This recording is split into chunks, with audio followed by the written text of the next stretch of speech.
Selamat pagi teman-teman, kita kembali lagi minggu ini kebaktian online. Sebelum kebaktian kita mulai, teman-teman dipersilakan untuk saat teduh pribadi.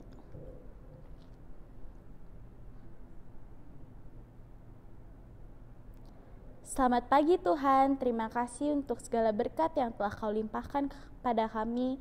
Kami masih memiliki kesempatan agar kami bisa kebaktian online. Kiranya Kau berkati kebaktian ini agar dapat berjalan dengan lancar. Di dalam nama Tuhan Yesus, kami berdoa. Amin. Teman-teman dipersilakan untuk bangkit berdiri karena kita akan memulai kebaktian kita dan menyanyikan lagu Mari Masuk Gerbangnya.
Votum dan salam.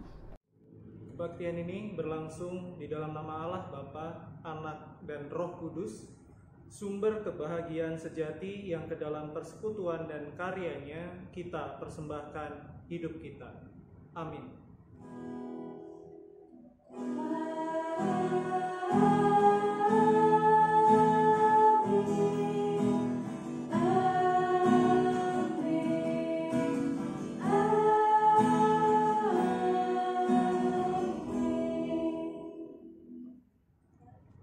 Damai Kristus bersamamu. Dan beserta saudara juga. Teman-teman dipersilakan untuk duduk. Teman-teman, kita hari ini akan mendengarkan khotbah dari majelis remaja kita, Kabram, yang bertema No Hate Speech. Nanti kita bakalan dengerin khotbah kita bareng-bareng. Teman-teman, untuk nyanyian kedua, mari kita menyanyikan lagu Kasih Allah Tak Berkesudahan.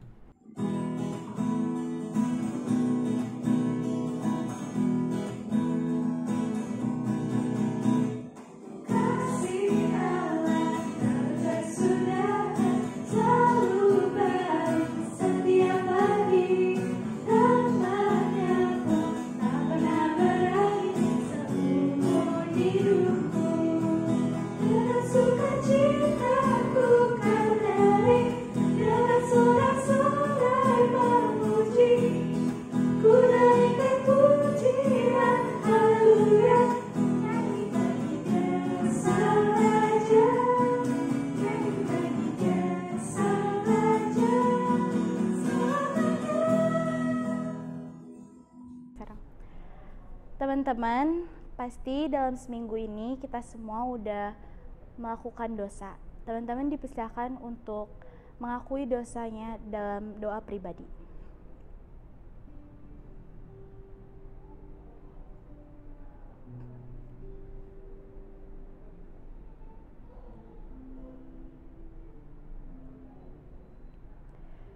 Bapa kami ada di surga, Tuhan, terima kasih untuk segala kesempatan yang telah Kau berikan pada kami, Tuhan. Tuhan, pada saat ini kami masuk hadirat-Mu dengan penuh penyesalan atas dosa-dosa yang telah kami lakukan, yang telah menyakiti hati-Mu ya Tuhan. Kiranya Kau ampuni kami, Kau bimbing kami, agar seterusnya kami dapat melakukan segala sesuatu hanya untuk nama-Mu ya Tuhan. Di dalam nama Tuhan Yesus kami berdoa, amin.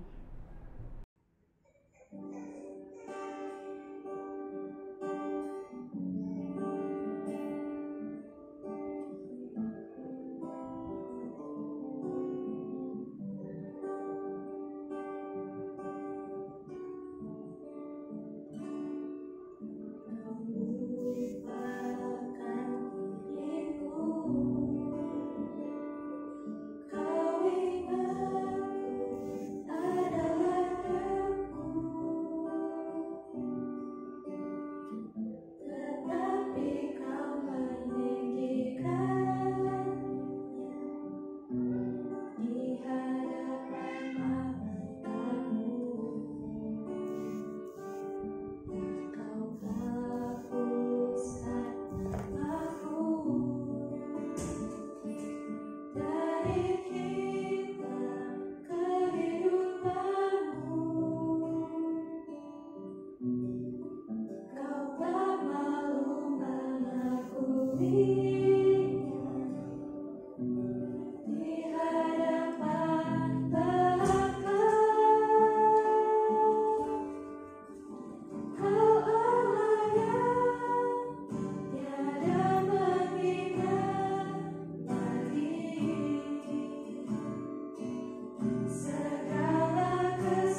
Bagi umat Tuhan yang sudah mengakui dosanya, mari kita semua bangkit berdiri dan menerima berita anugerah dari Tuhan.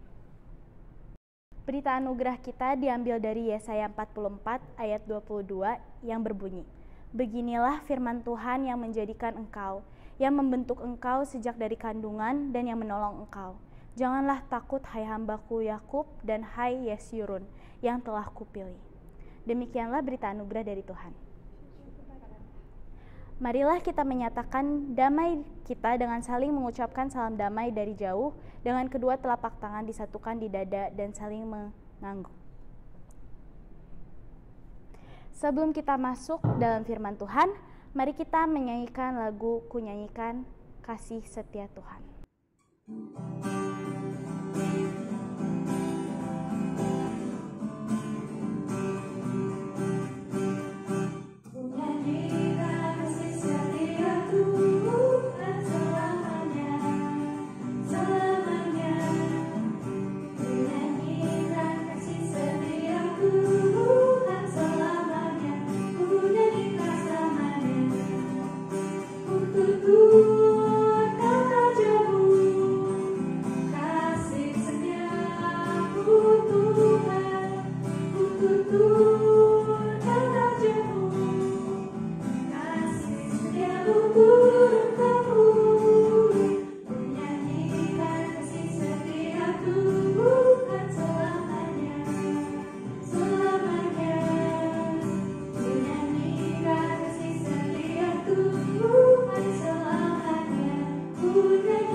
Pelayanan firman.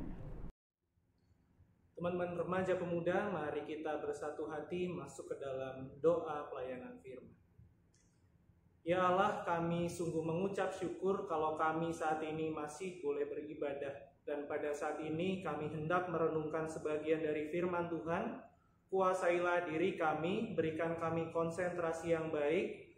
Biarlah hati kami menjadi tanah yang subur, sehingga setiap benih firman yang ditabur dapat berakar dengan kuat, bertumbuh dan menghasilkan buah yang baik di dalam kehidupan kami.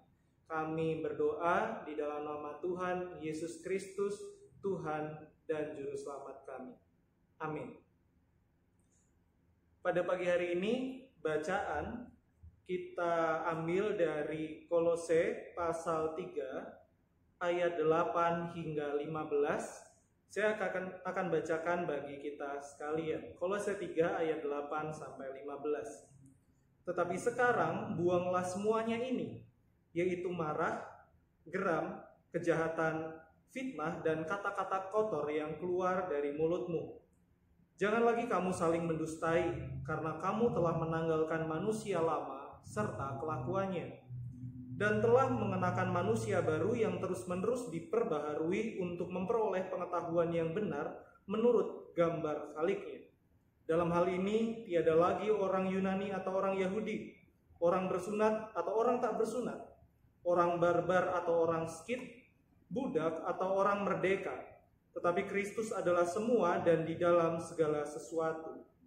Karena itu, sebagai orang-orang pilihan Allah yang dikuduskan dan dikasihinya, kenakanlah belas kasihan, kemurahan, kerendahan hati, kelemah lembutan, dan kesabaran. Sabarlah kamu seorang terhadap yang lain, dan ampunilah seorang akan yang lain apabila yang seorang menaruh dendam terhadap yang lain.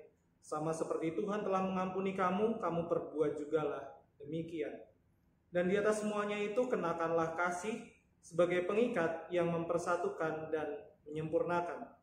Hendaklah damai sejahtera Kristus memerintah dalam hatimu, karena untuk itulah kamu telah dipanggil menjadi satu tubuh. Dan bersyukurlah. Demikianlah pemberitaan firman Tuhan. Berbahagialah kita yang mendengarkan firman itu, memeliharanya dan melakukannya di dalam kehidupan sehari-hari. Haleluya. Teman-teman yang dikasihi Tuhan, tema kita di pagi hari ini adalah hate speech, atau dalam bahasa Indonesia dikenal dengan sebutan ujaran kebencian. Saya akan memulai firman ini dengan suatu cerita. Pada suatu hari, hiduplah dua orang keluarga muda. Mereka tinggal bersebelahan rumah dan mereka semua ini pekerja kantoran. Jadi secara kelas ekonomi berada di kelas menengah. Dan keduanya baru saja memiliki seorang putra, seorang bayi laki-laki. Sebut saja mereka yang satu bernama Ferry dan yang lainnya Doni. Seiring berjalannya waktu, kedua anak ini tumbuh secara beriringan. Ferry memiliki badan kecil, tidak terlalu gemuk, bermata sipit, dan berkulit terang. Sedangkan Doni ini berbadan agak gempal, berambut ikal, dan berkulit sawo matang, agak gelap. Meskipun berbeda secara fisik, hubungan kedua keluarga ini begitu akrab. Tak heran kalau Ferry dan Doni ini menjadi sahabat karib yang begitu dekat hubungannya. Seiring berjalannya waktu, mereka memasuki usia remaja dan Ferry waktu itu memutuskan untuk melanjutkan pendidikannya di sebuah sekolah swasta Kristen. Sementara Doni berhasil masuk ke sebuah sekolah negeri favorit di kotanya. Lingkaran pertemanan yang baru akhirnya memaksa mereka harus beradaptasi kembali. Tetapi di masing-masing sekolah ini ada hal yang mengganggu pikiran mereka. Di sekolah Ferry, sekolah swasta tadi, ada isu yang beredar bahwa orang-orang yang berkulit gelap cenderung berperilaku buruk. Mereka tidak memiliki etika moral yang baik dan memiliki komunitas yang meresahkan. Kabar ini tentu membuat Ferry tidak nyaman, tidak enak hati karena ia langsung teringat pada sahabatnya di rumah, yaitu Doni, yang secara fisik seperti yang teman-temannya ceritakan, dan dia tidak seperti itu. Di sekolah lain, di sekolah Doni, juga beredar gosip, beredar isu yang tidak kalah serunya. Anak-anak di sana umumnya tidak suka dengan orang yang bermata sipit, berkulit terang. Karena menurut teman-teman Doni, orang dengan tampilan fisik seperti ini itu pelit, tidak memiliki sifat kekeluargaan, dan cenderung egois, mau untungnya sendiri. Doni yang mendengar hal itu jelas tidak terima. Dia berkata pada teman-temannya, tidak semua seperti itu kok. Ada juga orang kulit sawo matang yang pelit dan egois. Ia mengatakan itu untuk membela Ferry, sahabat karibnya. Teman-teman, di era sekarang siapa sih yang tidak tahu apa itu hate speech? Tentu kata ini sudah akrab di telinga kita. Secara umum, hate speech sendiri itu merupakan suatu tindakan komunikasi yang dilakukan oleh suatu oknum berupa hasutan atau hinaan kepada kelompok lain yang memiliki perbedaan aspek. Perbedaannya apa?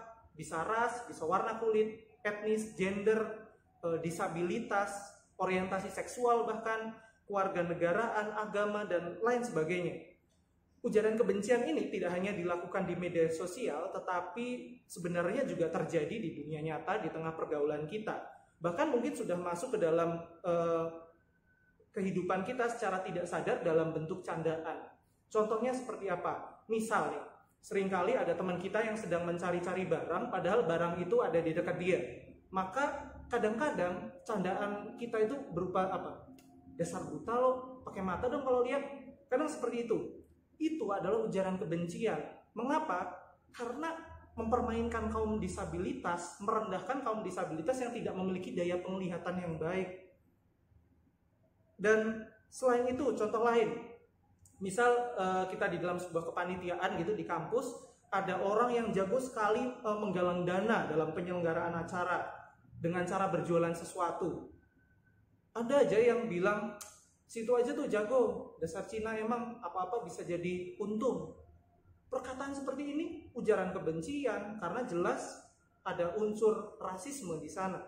Dan mungkin masih banyak contoh-contoh lain di sekitar kita yang secara tidak langsung masuk dan sebenarnya kita sendiri mungkin melakukannya, entah berkaitan dengan warna kulit, gender, agama, dan lain sebagainya. Namun yang pasti, tidak ada satupun ujaran kebencian yang dapat dibenarkan. Mengapa? Karena setiap individu itu sesungguhnya unik dan berbeda. Dan karena setiap pribadi itu harusnya memiliki kesempatan yang sama untuk dikasihi, untuk dihargai, dan dianggap sebagai manusia yang berharga. Apa iya kita mau gitu, misalkan kita yang diperhadapkan gitu, kita dicap oleh seseorang yang tidak kita kenal, yang baru pertama kali ketemu, sebagai seorang yang galak hanya karena kita menyandang marga Batak gitu misalkan, atau dicap sebagai orang yang tidak teguh pendirian, ikut-ikut aja gara-gara etnis kita Jawa, seperti itu. Atau bahkan mungkin kita tega atau rela diri kita dikatakan bencong lah, tomboy lah, gara-gara gestur kita, gerak tubuh kita, atau cara berpakaian kita. Masa sih kita mau diperlakukan seperti itu? Tentu enggak kan? Kalau kita sendiri enggak mau, ya jangan melakukan itu pada yang lain. Singkatnya sih seperti itu. Lalu, apa yang melatar belakangi hate speech bisa muncul di dalam pergaulan kita? Secara psikologis, secara mental, hate speech ini terlahir dari apa yang namanya prasangka atau stigma. Prasangka sendiri ini sebenarnya muncul karena manusia adalah makhluk yang pembelajar. Dia belajar dari pengalaman. Manusia memiliki daya ingat. Sebagai contoh, hari ini kita masak kangkung nih. Atau sayur apalah, sayur hijau lah ya. Hari ini masak kangkung, makan sorenya, misalkan pagi masak, sore dimakan masih enak. Kemudian besok dimakan, pas makan nggak apa-apa. Tapi 2 jam kemudian, 3 jam kemudian kita sakit perut. Kita akan merekam pengalaman ini di dalam pikiran kita, dan kita akan belajar bahwa oh, lain kali kalau saya masak sayur, saya tidak akan memakannya setelah lebih dari 1 hari karena itu busuk. Nah, ada mindset yang membuat manusia itu dengan sengaja tidak akan melakukan kesalahan yang sama. Jadi mencegah manusia jatuh kepada lubang yang sama. Tetapi sebenarnya kalau untuk benda mati seperti kangkung gitu ya, seperti sayur, ya nggak apa-apa gitu. Karena sayur dari Garut, sayur dari Cirebon, sayur dari Tasikmalaya, kalau memang dimasak sekarang dan dimakan besok, semuanya akan menghasilkan efek yang sama. Namun sayangnya, otak manusia itu juga melakukan treatment ini pada sesama manusia. Jadi waktu kita mengalami suatu peristiwa buruk yang diakibatkan seseorang dengan ciri-ciri fisik tertentu, misalkan aku punya konflik dengan si ini nih, orangnya kayak gini. Nah, maka dengan mudah kita akan mengeneralisir bahwa orang lain dengan ciri-ciri yang sama akan memberikan pengalaman buruk yang serupa. Padahal semestinya tidak. Mengapa? Karena manusia bukan benda mati. Sedikit cerita, semasa SMA, saya itu pernah dekat dengan seorang perempuan. Yang namanya masa SMA ya, masa ABG gitu. Perempuan ini berbeda etnis dan seorang aktivis gereja. Singkat cerita, kisah cinta itu kandas. Nah, disitulah kemudian hati saya, diri saya dikuasai oleh hate speech, oleh amarah yang berujung pada ujaran kebencian. Di situ saya mengatakan bahwa gereja ini diisi oleh orang-orang yang munafik, orang yang bagus di depan doang padahal kelakuannya buruk dan lain sebagainya. Waktu itu fisik saya tetap di gereja, tetap melayani, tetapi hati saya tidak berada di sana. Saya cenderung mencari titik lemah gereja, kemudian mengungkit-ungkit keburukannya untuk diumbar supaya semua orang tahu bahwa gereja tidak sesempurna itu.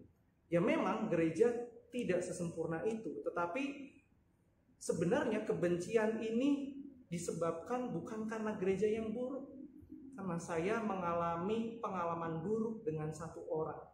Teman-teman, kisah Ferry dan Doni tadi hendak mengajarkan kita bahwa kecenderungan untuk berprasangka buruk, untuk melakukan hate speech, sebenarnya bisa kita atasi dengan cara memiliki kedekatan kepada kelompok yang berbeda. Andai kata teman-teman memiliki sensitivitas terhadap teman-temannya lain yang berbeda agama, maka solusinya bertemanlah dengan orang-orang yang berbeda agama, dengan teman-teman beragama Islam, Hindu, Buddha, dan lain sebagainya. Kalau misalkan teman-teman sensitif terhadap orang lain dari etnis yang berbeda, misalkan teman-teman dari Jawa sensitif terhadap teman-teman Sunda, yang Sunda sensitif terhadap teman-teman Tionghoa, Tionghoa terhadap Batak, dan lain sebagainya, ya solusinya carilah teman-teman dari etnis tersebut, kenalilah mereka, berhubungan dengan memiliki hubungan yang baik, kenalilah dengan begitu akrab, dengan begitu dalam, sampai pada suatu titik kita tidak akan melakukan hate speech, oleh karena setiap kita hendak melakukannya, kita terbayang wajah teman-teman baik kita di sana.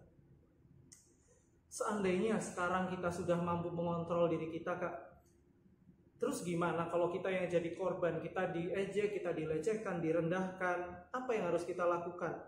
Di sini mari kita ingat kembali bacaan yang sudah kita baca tadi. Kolose 3 ayat 13 berbunyi, "Sabarlah kamu seorang terhadap yang lain. Apabila yang seorang menaruh dendam terhadap yang lain, sama seperti Tuhan telah mengampuni kamu, kamu perbuat jugalah demikian." Jadi menurut firman Tuhan, yang harus kita lakukan adalah bersabar. Kuncinya adalah sabar. Mengapa kita harus sabar? Mengapa tidak kita lawan? Di sana jelas, karena Tuhan sudah melakukannya terlebih dahulu ketika Ia memilih untuk tidak menghukum kita, melainkan memberikan kita pengampunan. Kalau kita pernah merasa tidak suka pada orang lain, merasa tidak cocok, itu sangat mungkin terjadi. Itu lumrah dan sangat manusiawi. Namun mari kita jaga diri kita dengan baik, agar jangan sampai rasa tidak suka itu bertumbuh dan menjadikan kita berhenti mengasihi orang lain, atau bahkan mendorong kita untuk melakukan hate speech kepada orang tersebut dan kelompoknya. Kolose 3 ayat 14 menutup renungan kita di hari ini berbunyi demikian. Dan di atas semuanya itu, di atas segala perbuatan baik yang harus kita lakukan, di atas segala kesabaran yang harus kita wujudkan sebagai usaha menanggung penderitaan, di atas semuanya itu dikatakan di sana, kenakanlah kasih sebagai pengikat yang mempersatukan dan menyempurnakan. Jadi kita tidak melakukan hate speech bukan karena kita menjaga nama baik kita, bukan agar kita dipuji orang, bukan agar kita tidak dihukum, agar orang lain itu terlihat lebih buruk dari kita. Bukan karena itu. Kita tidak melakukan itu semua karena kita mengasihi sesama kita, karena kita mengasihi Allah.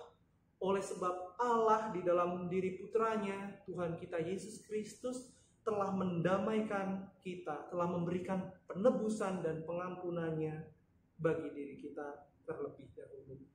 Jadi mari kita hindari hate speech, mari kita berproses di dalam kesabaran, di dalam pengampunan, di dalam karya agung Allah. Tuhan memberkati. Refleksi bagi kita sekalian. Teman-teman, sekarang kita mau masuk pengakuan iman rasuli. Mari kita semua bangkit berdiri. Marilah bersama dengan gereja ekumenis dan sambil mengingat kembali janji baptis kita mengucapkan pengakuan iman rasuli yang berbunyi, "Aku percaya pada Allah, Bapa yang Maha Kuasa, Khalil langit dan bumi, dan kepada Yesus Kristus anaknya yang tunggal Tuhan kita, yang dikandung daripada Roh Kudus, lahir dari anak darah Maria, yang menderita sengsara di bawah pemerintahan Pontius Pilatus, disalibkan, mati dan dikuburkan, turun ke dalam kerajaan maut, pada hari yang ketiga bangkit pula dari antara mati, naik ke surga, duduk di sebelah kanan Allah, Bapa yang Maha Kuasa, dan dari sana ia akan datang untuk menghakimi orang hidup dan mati. Aku percaya pada Roh Kudus, gereja yang kudus dan am, persekutuan orang kudus, pengampunan dosa, kebangkitan orang mati, dan hidup yang kekal. Amin." Teman-teman dipersilakan untuk duduk kembali. Doa syafaat. Teman-teman yang dikasihi Tuhan, mari kita masuk dalam doa syafaat. Bapa, kami mengucap syukur untuk kasih setiamu pada kami untuk sepanjang hidup kami, dan kami boleh beribadah pada hari ini. Terima kasih ya Bapa untuk kesehatan yang Engkau berikan, untuk penyertaan yang Engkau berikan. Bapa, kami berdoa Tuhan agar kami bisa menjaga perilaku dan sikap kami. Tuhan yang bantu jaga hati kami Tuhan, agar apa yang kami ucapkan, apa yang kami lakukan kepada sesama kami tidak menyakiti hati sesama kami. Bapa, kami berdoa untuk teman-teman kami, bila ada yang sedang sakit, kiranya Engkau yang mau tolong mereka Tuhan, pulihkan mereka, Engkau yang mau lawat dan juga sembuhkan mereka melalui obat-obatan. Tuhan juga tolong untuk keluarga yang menjaganya Tuhan, berikan mereka kesabaran juga kesehatan. Bapa, kami tak lupa berdoa untuk orang tua kami, kiranya Engkau yang tolong sertai mereka selalu, berkati mereka selalu, apapun yang mereka lakukan, baik di dalam rumah maupun di luar rumah. Engkau yang jaga mereka senantiasa. Bapa, kami juga teringat Tuhan untuk bangsa dan negara kami yang masih terus berusaha untuk menghadapi virus ini. Kiranya Engkau juga yang mau pimpin dengan tangan-Mu Tuhan, berikan hikmat dan kebijaksanaan kepada pemerintah agar bisa melawan virus ini Tuhan. Juga berikan kesadaran kepada kami sebagai masyarakat Indonesia Tuhan, agar kami selalu mau taat dan juga menjaga kesehatan kami. Terima kasih Tuhan untuk kasih dan setia-Mu, untuk penyertaan-Mu Tuhan yang mau pimpin kegiatan kami selama seminggu ke depan. Dalam nama Tuhan Yesus kami berdoa dan mengucap syukur. Amin. Sekarang kita mau masuk ke persembahan. Nats persembahan kita diambil dari 1 Tawarik 16 ayat 29 yang berbunyi, "Berilah kepada Tuhan kemuliaan namanya, bawalah persembahan dan masuklah menghadap Dia. Sujudlah menyembah kepada Tuhan dengan berhiasan kekudusan." Sambil persembahan, mari kita menyanyikan "Besarlah Untungku".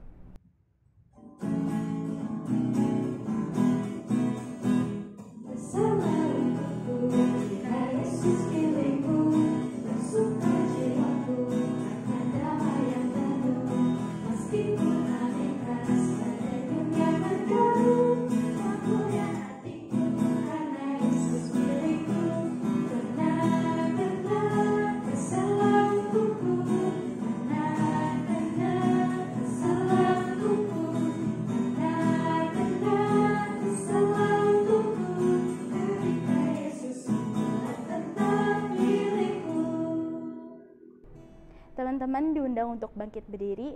Mari kita satu dalam doa. Bapa kami ada di surga, Tuhan, terima kasih untuk segala berkat yang telah Kau limpahkan pada kami. Sekarang kami mempersembahkan kepadamu sedikit dari berkat yang telah Kau berikan pada kami. Kiranya Kau berkati persembahan ini, Kau bimbing majelis-majelis yang akan mengelola persembahan ini agar dapat memuliakan nama-Mu. Di dalam nama Tuhan Yesus kami berdoa. Amin. Sebelum pengutusan dan berkat, mari kita menyanyikan lagu Tuhan Mengutus Kita.